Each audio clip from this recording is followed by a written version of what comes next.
네, 오늘은 우리 웨스트민스터 소요리 문답 제10문입니다. 오늘 우리가 사람의 창조에 대해서 함께 살펴보도록 하겠습니다. 먼저 창세기 1장 26절부터 28절을 제가 읽어드리겠습니다. 하나님 말씀을 들으십시오. 하나님이 이르시되 우리의 형상을 따라 우리의 모양대로 우리가 사람을 만들고 그들로 바다의 물고기와 하늘의 새와 가축과 온 땅과 땅에 기는 모든 것을 다스리게 하자 하시고, 하나님이 자기 형상 곧 하나님의 형상대로 사람을 창조하시되 남자와 여자를 창조하시고, 하나님이 그들에게 복을 주시며 하나님이 그들에게 이르시되 생육하고 번성하여 땅에 충만하라, 땅을 정복하라, 바다의 물고기와 하늘의 새와 땅에 움직이는 모든 생물을 다스리라 하시니라. 아멘. 우리 제10문 질문과 답을 함께 읽기를 원하는데요. 제가 문제를 읽으면 답을 우리 함께 읽도록 하겠습니다. 제10문입니다. 하나님은 사람을 어떤 존재로 창조하셨습니까? 답. 하나님은 사람을 그분의 형상을 따라 남자와 여자로 지식과 의와 거룩함을 가진 존재로 창조하셨고 모든 피조물을 다스리게 하셨습니다. 네, 그래서 오늘 이 사람의 창조, 이 부분을 함께 살펴보도록 하겠습니다. 몇 가지로 살펴볼 건데요. 첫 번째로 하나님은 사람을 만들 때 모든 것 가운데 오직 사람만을 손수 만드셨습니다. 창세기 2장 7절에 이런 말씀이 기록되어 있는데요. 여호와 하나님이 땅의 흙으로 사람을 지으시고 생기를 그 코에 불어넣으시니 사람이 생명이 되니라. 그래서 하나님께서는 모든 것들을 창조하실 때 말씀만으로 창조하셨습니다. 빛이 있으라 하면 빛이 있고 뭐가 있으라 하면 그것이 생긴 거죠. 창조된 거죠. 근데 여러분들도 아시다시피 사람을 창조하실 때는 하나님은 단지 말씀으로 창조하신 것이 아니라 이 창세기 2장 7절처럼 손수 창조하신 거죠. 그래서 하나님께서 흙으로 손수 사람의 몸을 빚으셨고요. 그리고 그 코에 뭐라고 합니까? 생기를 그 코에 불어넣으셨다. 그러니까 사람이 생명이 된지라 이렇게 우리에게 전해줍니다. 여기에서 생기라는 것은 이제 숨결을 의미합니다. 즉 하나님께서 자신의 숨을 직접 사람에게 불어넣어 주신 거죠. 하나님의 생명을 사람에게 불어넣어 주신 것입니다. 혹은 그 영혼을 불어넣어 주신 거죠. 그래서 그때 생명이 된지라 살아있는 존재가 됐다. 우리에게 이렇게 알려줍니다. 그래서 이는 두 가지를 우리에게 알려주는데요. 첫 번째는 사람은 몸과 영혼으로 구성된 존재라는 것. 그래서 하나님께서 몸은 손수 흙으로 빚으시고 그리고 그의 영혼은 그 숨결을 불어넣어 주심으로써 그래서 사람은 몸과 영혼이 있는 존재로 창조되었음을 우리가 알게 되고요. 그리고 동시에 이것은 또 우리에게 뭘 알려주냐면 그 사람의 원래 재질은 흙 아닙니까? 근데 여기에서 하나님이 우리를 흙으로 빚으셨다고 할 때 이 흙이 히브리어로 아파르라는 단어입니다. 이 아파르라는 단어는 이렇게 고운 모래 혹은 흙을 가리키는 것이 아니라 흙먼지를 가리킵니다. 그래서 우리 요즘에는 다 인조 잔디가 깔려 있더라고요. 학교 운동장에. 근데 예전에는 그런 거 없었습니다. 그냥 흙바닥이었거든요. 그래서 저도 아이들과 축구를 하면 흙먼지가 일잖아요. 이게 아파르입니다. 그냥 흙도 아니고 먼지인 거죠. 그러니까 뭘 의미할까요? 그러니까 이 사람이 정말 하나님께서 손수 빚으실 정도로 너무나도 귀하고 또 하나님께서 너무나도 존귀하게 여기는 존재이긴 하나 그럼에도 하나님이 아니라면 인간은 흙먼지와 같은 아무것도 아닌 존재임을 우리에게 알려주는 거죠. 그래서 이런 이유로 시편 103편 13절과 14절이 이렇게 우리에게 알려줍니다. 아버지가 자식을 긍휼히 여김같이 여호와께서는 자기를 경외하는 자를 긍휼히 여기시나니 이는 그가 우리의 체질을 아시며 우리가 단지 먼지뿐임을 기억하심이로다.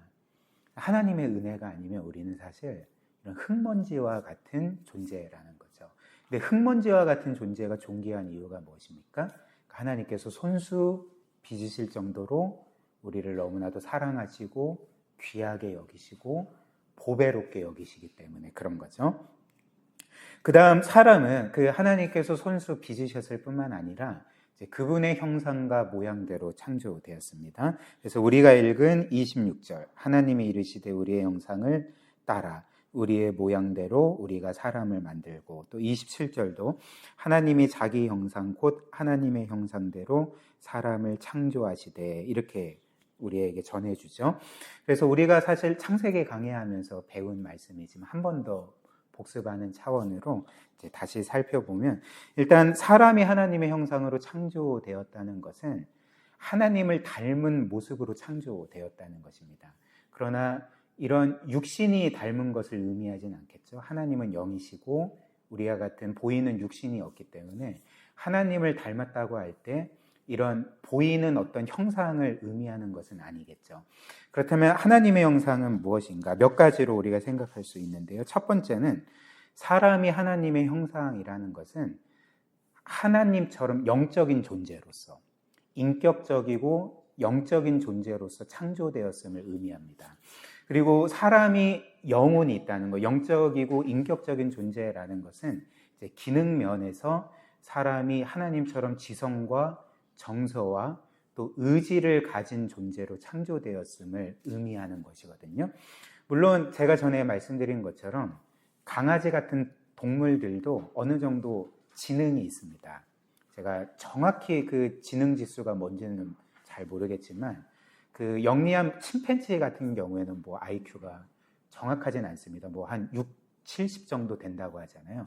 그러니까 이런 식으로 동물에게도 어느 정도 지적인 능력이 있고 자기가 원하는 대로 행동할 수 있는 의지의 능력이 있지만, 그러나 사람이 지성과 정서와 의지를 가진다고 할 때 이 동물의 것과는 비교할 수 없는 능력을 가졌다는 것을 의미하는 거죠. 동물은 사실 본성에 매이지 않습니까? 본성대로 살아가잖아요. 근데 사람이 지성과 정서와 의지를 가졌다는 것은 본능을 초월해서 하나님을 닮은 모습으로 그 모든 것을 행사할 수 있도록 창조되었음을 의미하는 거죠.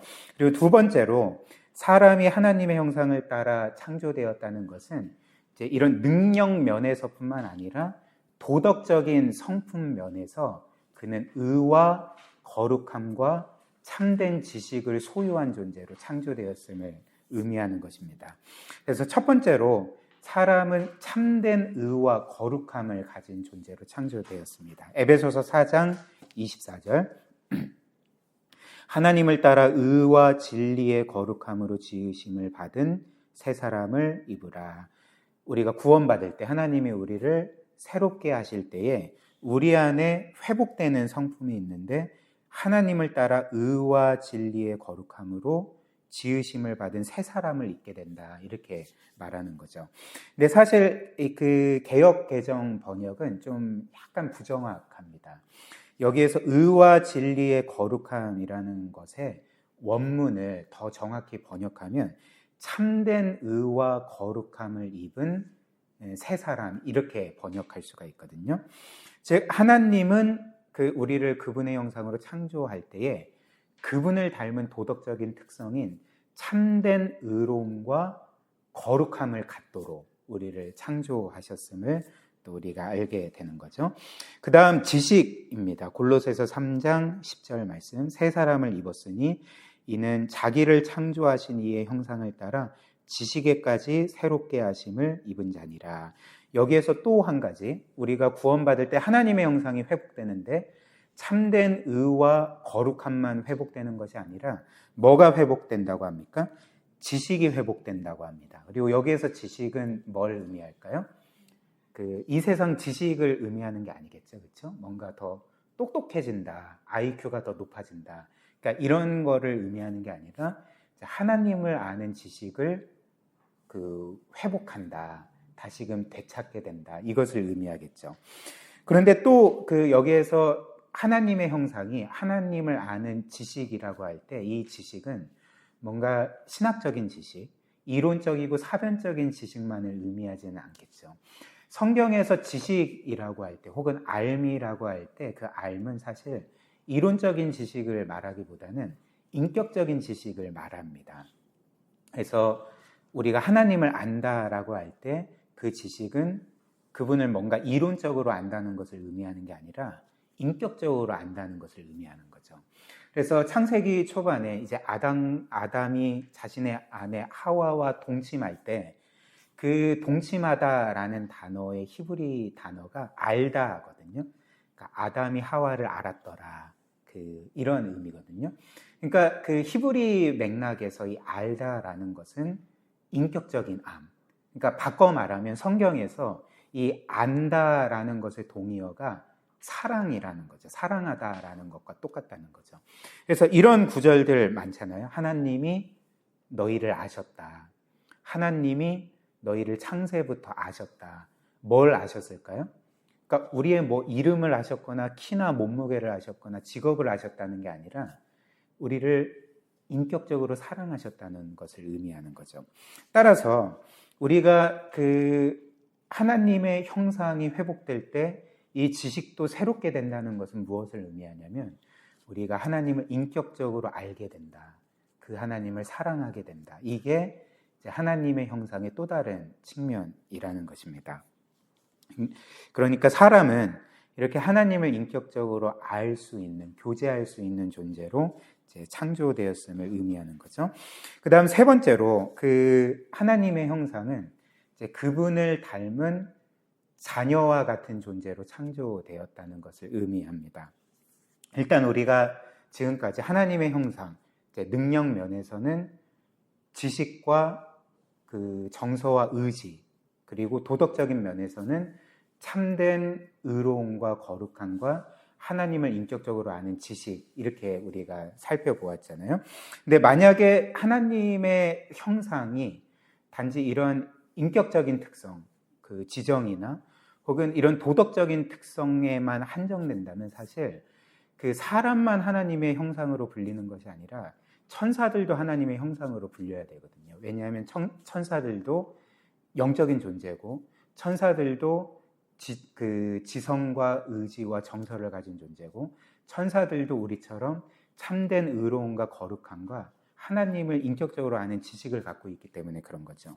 그러나 성경에서 천사는 하나님의 형상으로 불리지 않습니다. 그렇게 영광스러운 존재임에도 불구하고 사람만이 하나님의 형상으로 불리는 거죠.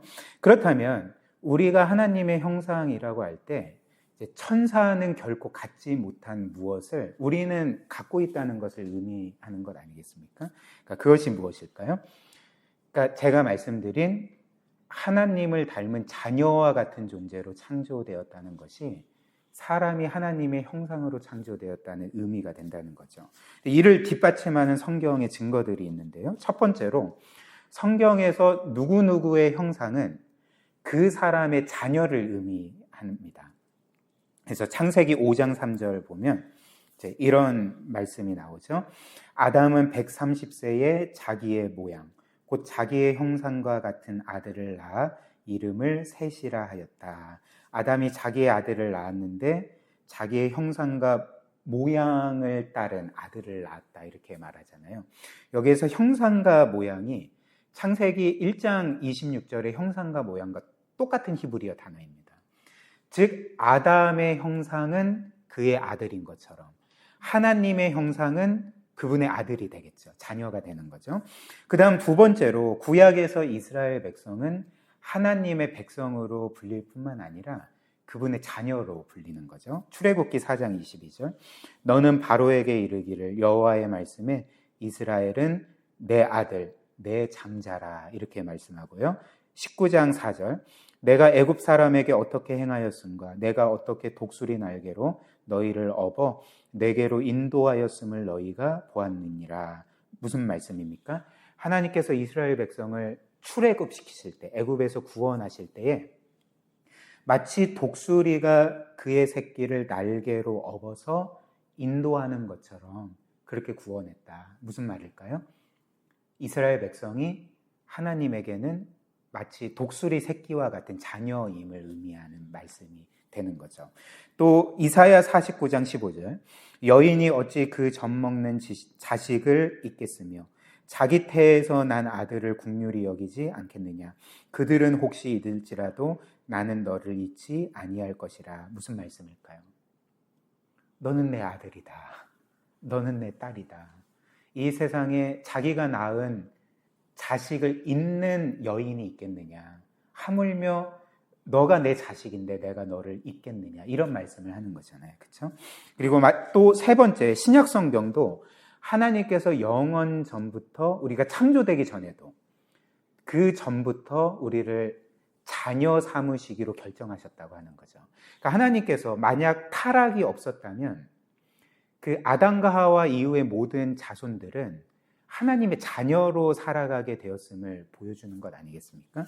에베소서 1장 4절 5절 곧 창세전에 그리스도 안에서 우리를 택하사 우리로 사랑 안에서 그 앞에 거룩하고 흠이 없게 하시려고 그 기쁘신 뜻대로 우리를 예정하사 예수 그리스도로 말미암아 자기의 아들들이 되게 하셨으니 이렇게 말씀하는 거죠.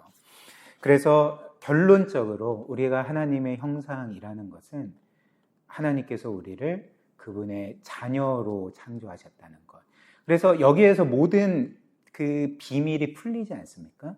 왜 하나님은 사실 천사보다도 못한 사람을 이렇게 귀하게 여기실까?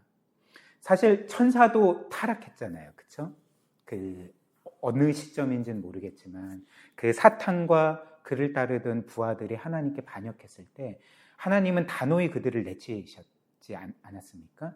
근데 사람이 죄를 짓고 타락했을 때는 물론 그 하나님이 선택하신 자들이 구원받는 거긴 하겠지만 그들을 포기하시지 않는 거죠. 심지어 그들을 위해 자신의 생명까지 내어주시는 거죠. 어떻게 그럴 수가 있을까요? 하나님이 처음부터 사람을 그분의 자녀로 창조하셨기 때문에. 그러니까 여기에서 하나님이 우리를 사랑하시는 것이 단지 창조주가 피조물을 사랑하듯 사랑하시는 것이 아니라 아비가 혹은 어미가 자기가 낳은 자식을 사랑하시는 것처럼 사랑하시는구나. 우리가 그런 사랑을 받고 있는 거구나. 이것을 우리가 깨닫게 됩니다. 그래서 세 번째로 사람은 하나님의 형상이기 때문에 하나님께서 창조하신 모든 것 가운데 가장 존귀한 거죠. 가장 영광스러운 거죠. 한번 퀴즈를 내볼까요? 그 태양계에 있는 모든 별이 더 귀할까요? 사람, 그 한 사람이 더 귀할까요? 한 사람이 더 귀합니다. 왜냐하면 그 주님이 이런 뉘앙스로 말씀하셨잖아요. 그 사람이 천하보다도 귀하다. 어떤 면에서 우주보다도 귀하다. 그리고 사실 이 우주 만물을 어떤 면에서 하나님의 영광을 위해서 창조하셨지만 동시에 우리를 위해서 창조하신 거잖아요. 그렇죠? 그러니까 이 세상 어떤 것보다도 우리가 귀하다는 거죠. 그러니까 왜 귀하냐면 우리가 이 세상 모든 것 중에 유일하게 하나님의 형상으로 창조되었기 때문에 그분의 자녀로 창조되었기 때문에 그렇다는 것입니다. 그러나 그럼에도 불구하고 역사적으로 보면 그 과학이 발전되던 그 19세기부터 사람들은 이제 하나님도 없고 이 세상 모든 것들은 다 진화에 의해서 지금의 모습으로 그렇게 발전되어 온 거다라고 말하는 그 순간부터 그 굉장히 그 이제 곤란에 빠지게 되었습니다. 이제 그들은 사람이 왜 이 세상에서 가장 귀한가? 그리고 사람의 생명이 왜 어떤 것보다도 소중한가라는 질문에 대해서 답을 할 수 없게 되었다는 거죠. 즉 말씀드린 것처럼 하나님도 없고 사람도 그냥 진화의 과정에서 우연히 형성된 존재고 그렇기 때문에 실존주의 철학자들이 말하는 것처럼 우리 개개인의 사람들은 단지 이 세상에 그냥 던져진 존재라면 사실 사람이 가장 중요한 그 이유가 무엇인가라는 그 질문에 대해서 더 이상 어떤 답도 낼 수가 없는 것입니다. 물론 사람들이 답은 어느 정도 합니다. 그러니까 몇 가지 좀 답이 있는데 사람이 지적인 존재이기 때문에 가장 귀한 것 아닌가. 그 호모 사피엔스라는 말이 사피엔스가 라틴어로 지혜고 호모가 사람이라는 뜻이거든요.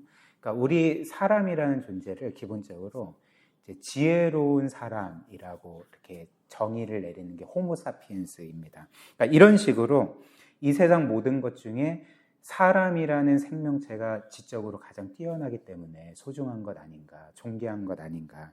그렇다면 우리는 이렇게 생각할 수 있죠. 사람들 중에 지적으로 좀 뒤떨어지는 사람들도 있고 지적인 장애를 갖고 태어나거나 살아가는 사람들도 있는데, 그렇다면 그런 사람들은 열등한 사람인가, 가치 없는 사람인가, 덜 존귀한 사람들인가? 그러니까 그렇게 말할 수가 없잖아요. 혹은 또 어떤 사람들은 사람이 모든 것 중에 가장 진화한 생명체이기 때문에 가장 존귀하다. 이 세상 모든 것들이 다 진화해서 지금의 형태에 이르렀는데 사람이 가장 진화한 존재가 아닌가. 그렇기 때문에 가장 존귀하다. 이렇게 또 답할 수 있을 것입니다. 그럼 우리는 이런 상상을 해보게 되지 않겠습니까? 우리가 SF 영화에서 보는 것처럼 어느 날 외계에 우리보다 훨씬 더 뛰어난 생명체가 이 지구에 왔는데 우리는 그들보다 더 열등해요. 그러면 우리는 존재의 가치가 그럼 그만큼 없어지는 건가? 그리고 더 우월한 그들이 더 열등한 우리들을 그냥 쓸어버려도 되는 건가? 그렇지 않는 거잖아요. 그렇죠? 그러니까 하나님을 부정하며, 그리고 사람이 하나님께서 손수 창조하신 하나님의 형상이라는 것을 부정해버리면 그 누구도 사람이 왜 가장 존귀한지, 사람의 생명이 왜 가장 소중한지를 답을 줄 수가 없게 된다는 거죠. 그러나 사람이 가장 중요하고 존귀한 이유가 무엇일까요? 그가 가진 능력이나 혹은 소유나 외모나 건강함이나 그 어떤 것에 그의 존귀함이 있는 것이 아니라, 사람의 존귀함이 있는 것이 아니라, 한 사람이 좀 능력 면에서 뒤처질 수도 있고 또 외모에 있어서 다른 사람들보다 더 뛰어나지 못할 수도 있고 또 건강에 있어서도 다른 사람들보다 뒤처질 수 있고 또 어떤 장애가 있거나 혹은 어떤 신체적인 또 좀 그런 열등한 부분들이 있을지라도 한 사람이 모든 사람과 똑같이 존귀한 이유는 그가 하나님의 형상이기 때문에, 하나님께서 그를 손수 창조하시고 그리고 그를 이 세상 만물 가운데 가장 사랑하시고 귀하게 여기시기 때문에 모든 사람은 존귀하다는 것을 우리가 다시 한번 보게 되는 거죠. 그래서 사람이 얼마나 존귀합니까? 요한복음 3장 16절처럼 하나님이 세상을 사랑하사, 여기서 세상은 사람들을 다 포함하는 개념이거든요. 그러니까 사람들을 사랑하사 독생자를 주시기까지 우리를 사랑하셨다, 이렇게 말씀하잖아요. 그러니까 이 정도로 우리를 존귀하게 여기시는 거죠. 그래서 우리가 이 사실을 기억할 때 우리는 이제 우리 주위의 사람들, 우리의 함께 더불어 살아가고 있는 사람들을 그가 가진 능력과 소유나 외모나 건강함에 따라서, 신체적인 능력에 따라서 대하지 아니하고 모든 이들을 똑같이 대할 수 있게 되는 것입니다. 이게 기독교인 거죠. 이게 성경적인 사람들을 대하는 그런 우리의 마땅히 해야 될 의무라는 것입니다. 마지막으로 우리가 하나님의 형상으로 창조되었을 뿐만 아니라 하나님은 우리에게 이제 명령을 내려주셨죠. 이 세상을 다스리라, 돌보라, 또 충만하고 정복하라, 이런 명령을 내리시지 않았습니까? 하나님께서는 그분의 형상으로 창조된 사람을 이 세상 가운데 가장 높여주셨을 뿐만 아니라 그분이 창조하신 모든 피조물을 다스리는 대리 통치자로 세우셨던 거죠. 그래서 창세기 1장 26절 다시 보면 하나님이 이르시되 우리의 형상을 따라 우리의 모양대로 우리가 사람을 만들고 그들로 바다의 물고기와 하늘의 새와 가축과 온 땅과 땅에 기는 모든 것을 다스리게 하자 하셨다, 이렇게 알려주는 것입니다. 그래서 어떤 면에서 우리가 아는 말처럼 사람은 만물의 영장인 거죠. 이거는 뭔가 그 사람으로서 갖는 그 합당치 못한 우월의식이 아닙니다. 이건 창조의 질서입니다. 그러니까 맨 위에 하나님이 계시고 또 하나님께서 그분 다음 자리에 우리를 세워주셨기 때문에 우리는 어떤 면에서 책임감 있게 하나님이 우리에게 주신 그 사명을 따라서 이 세상을 돌보고 발전시키고 그분의 마음을 따라서 보존해야 한다는 거죠. 그러니까 이것은 그 과거의 사람들이 이런 식으로 오해했습니다. 아, 우리가 이 세상의 통치자니까 우리의 유익대로 마음껏 이 모든 것들을 이용할 수 있겠구나. 착취할 수 있겠구나. 이 모든 것들은 우리의 일용품일 뿐이다. 그러니까 이런 식으로 생각을 해서 사람들이 자연을 많이 파괴하고 또 자원들을 고갈시키고 환경 오염들을 일으키고 그러니까 이런 많은 그 파괴적인 결과들을 지금도 우리가 맡고 있지 않습니까?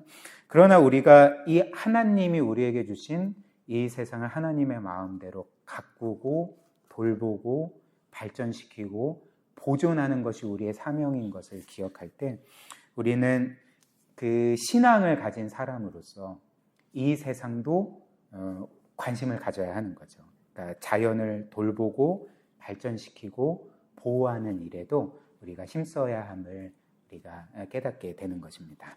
네, 오늘 여기까지고요. 우리 함께 기도하면 좋겠습니다.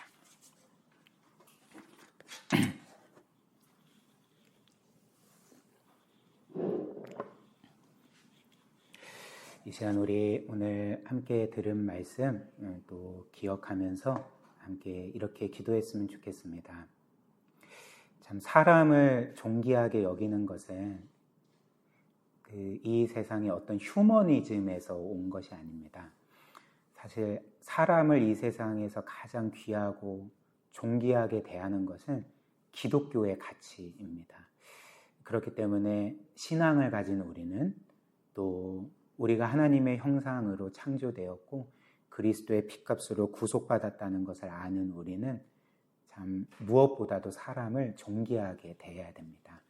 그가 존귀함을 받을 수 있는지 혹은 그럴 자격이 없는지를 우리는 보아서는 안 되는 거죠.